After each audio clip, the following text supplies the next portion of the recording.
বিধাননগর উত্তর থানায় হাজিরা দিলেন ইন্দ্রজিৎ মণ্ডল এবং সুদীপ কোনার।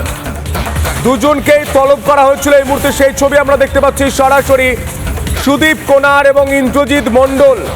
সুদীপ কোনার চাকরিহারা শিক্ষক এবং ইন্দ্রজিৎ মণ্ডল তিনিও রয়েছেন, আমরা সেই ছবি দেখতে পাচ্ছি। ছিলাম, কবে গেট ভাঙার বিষয়ে তো আমি ছিলাম না, একজন সাধারণ নাগরিক হিসাবে ছিলাম। আমার ভাই আছে, ও এই আন্দোলনটা পরিচালনা করছে, নেতৃত্ব দিচ্ছে।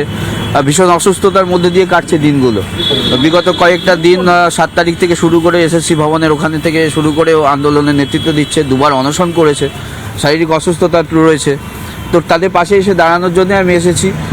আসার পরে আমি দেখলাম অনৈতিকভাবে আমার বিরুদ্ধে মামলা দেওয়া হয়েছে সম্পত্তি ভাঙচুরে, যেটা একেবারে ইনজাস্টিস। যেভাবে শিক্ষক শিক্ষিকাদের সেদিন রাতে পেটানো হয়েছে, গণহারে লাঠিচার্জ করা হয়েছে, তারই প্রতিবাদ জানানো দরকার এবং জানাই সেক্ষেত্রে। এবং একজন সাধারণ নাগরিক হিসাবে এবং শিক্ষক হিসাবে শিক্ষকদের পাশে দাঁড়ানোটা মনে হয় নৈতিক কর্তব্য আমাদের।